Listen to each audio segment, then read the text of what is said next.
you could really look back and say you changed a university, like that's crazy. Where did where did you get your voice from to be able to like, man, nah, I need to change something. I need to do something. I'm wasting my money and y'all not helping me. Where did that come from?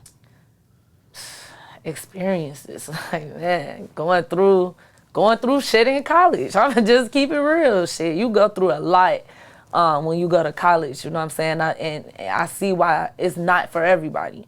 You know, people say college ain't for everybody because you on your own. You know, it's already like when you graduate high school and you turn 18, people are already looking to you as an adult and looking for you to make all these adult situations that they didn't prepare you for. And so when I was down there in school, I ain't really had nobody for real. And so I just got tired of a bunch of shit. And I'm just like, I ain't going. I'm not going. I'm not finna be paying. And once I seen the opportunity was there, shout out to my guidance counselor again, because, you know, complaining to her, she started telling me resources. Well, you know, it's a thing where students can have a voice about the courses. Oh, well, why we don't know this? That's a problem. You're just telling me this is something that needs to be promoted. So I was that person. I just felt like if nobody's gonna do it, you know, nothing's ever gonna get done. And especially for other students that look like me, we kind of get counted last. Like, yeah, it's a lot of black students that go to Carbondale, but it's still a PWI.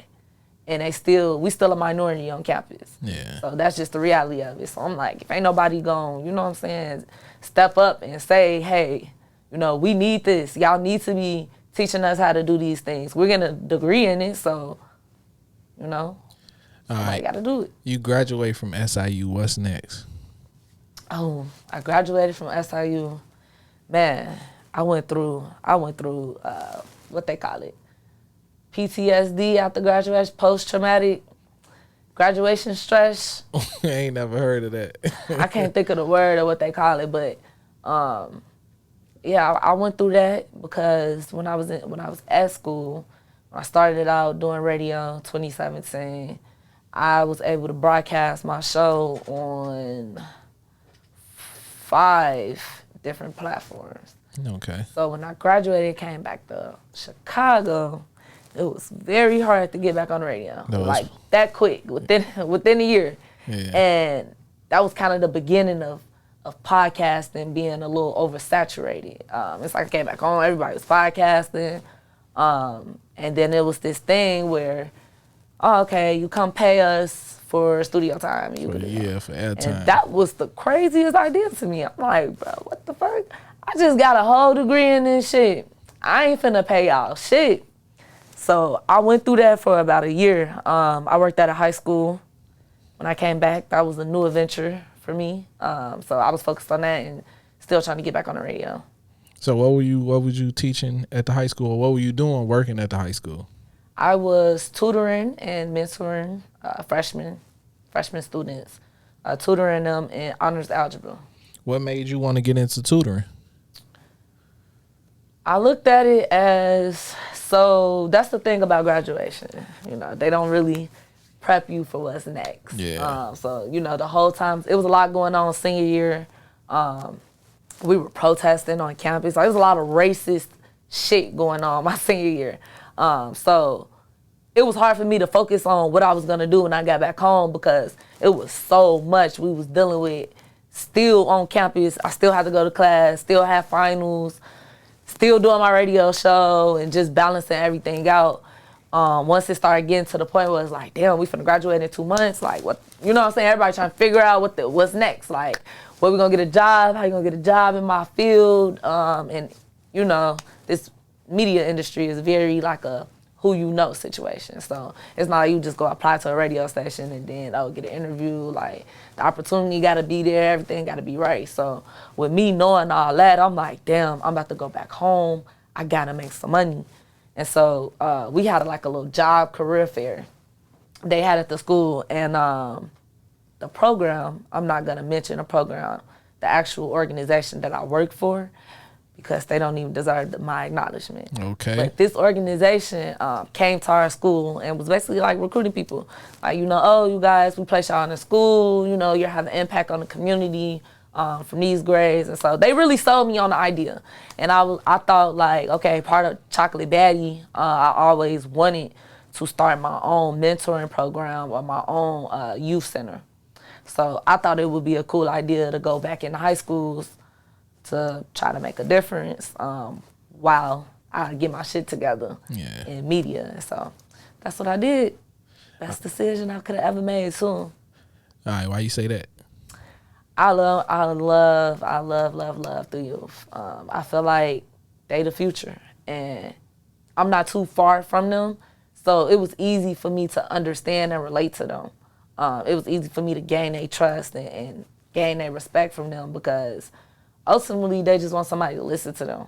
You know what I'm saying? And I built some really, like I didn't even imagine I was gonna have this big of an impact on these kids. Mm-hmm. Like I just thought the idea was cool, but I didn't really know what I was getting myself into. And you know, a lot of people trying to scare me off. They're like, "You want to work?" Because I was so adamant. I'm like, I want high schoolers. Like I want this. Give me the teenagers. And a lot of people was like, you know, want to work with they felt like it was easier, but to me, I don't got patience for little kids. I'm like, no, I'll take the teenagers because I feel like I could talk to them. Yeah. And I just felt like they impact me just as much as I impact them. They really change who I am as a person, how I view certain things, and how I handle certain situations, just out of consideration from them. So that's what I said. That was one of my favorite jobs. Man, you giving back to the youth, you helping them grow. What is those moments like when you actually get to see somebody you started off with and now they graduating and walking across that stage? Man, it's like watching your kids graduate, man. That's literally, that's what I was telling you too. I came back here to attend some of my students' graduation and prom, and just being in that moment, it's like, wow, I've been with y'all since freshman year.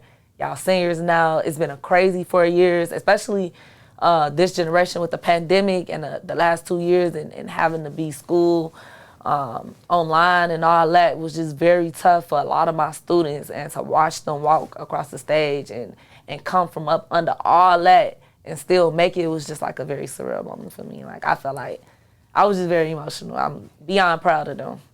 Could you ever see yourself becoming a teacher?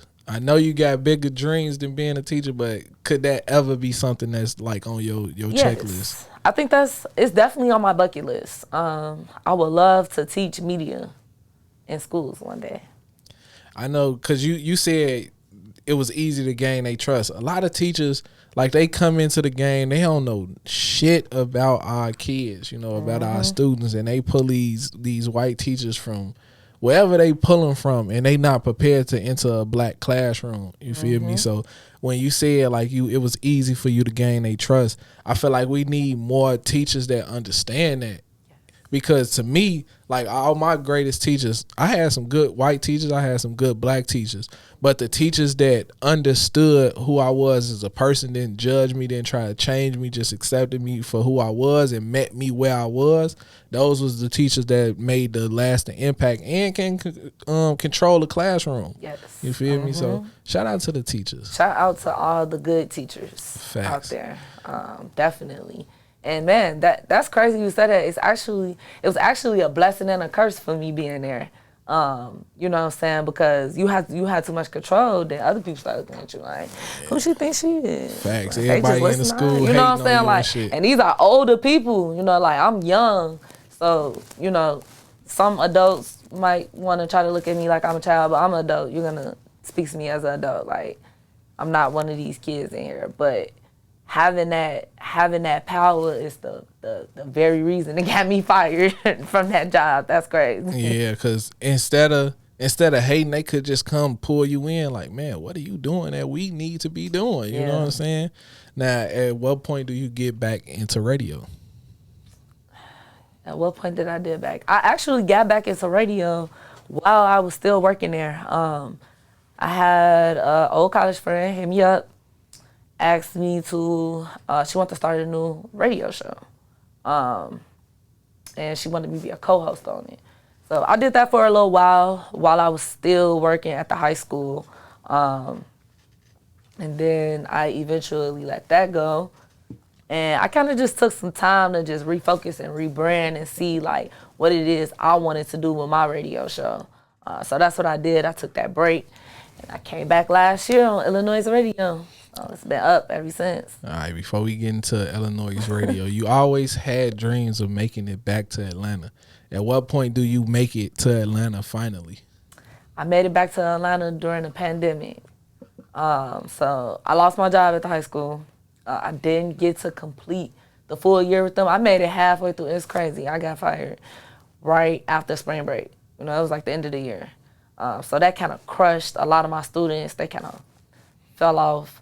And I was depressed about it. I can honestly say I went through depression from being fired from that job because I knew what I was doing was the right thing. And it's like the organization I was working for was trying everything in their power to immobilize me, so I couldn't be great. So that kind of hurt me, especially because I actually got offered a job at Power 92 while I was working at the high school, and I turned it down to complete the year with my students. So I went through depression about that, trying to find a new job. This was right before the pandemic. I started working for a call center. So now I'm focusing on getting out of my mama's house again, because you know, the older you get, the less people care about your problems. Like, she like, you gotta go. When you're leaving, you found the apartment yet? And so I was working there for some time, and then the world shut down. And as soon as the world shut down, everything went left. I was in a very bad toxic relationship, and during the whole pandemic. So I was staying in Airbnbs and in hotels dealing with this toxic ass person. And one day I'm like, you know what? I'm sick of this shit. I've been saying I want to go to Atlanta. I'm basically paying rent at an Airbnb. I was staying at Airbnbs for months. You know, it was COVID. Parents, they don't want you going in and out. And me, I can't just sit in the house. So y'all want to be paranoid about this, whatever's in the air. I didn't have time for that. And I'm just like, I'm about to leave. And so we got into one last argument. And after that, I booked a flight to Atlanta. I booked a one-way flight to Atlanta. I knew a couple people out there. And I'm just like, I'm finna go down there and try to find an apartment and just figure it out. Damn, nigga, wake up, you gone. Yep. You in a whole nother state. Whole nother state.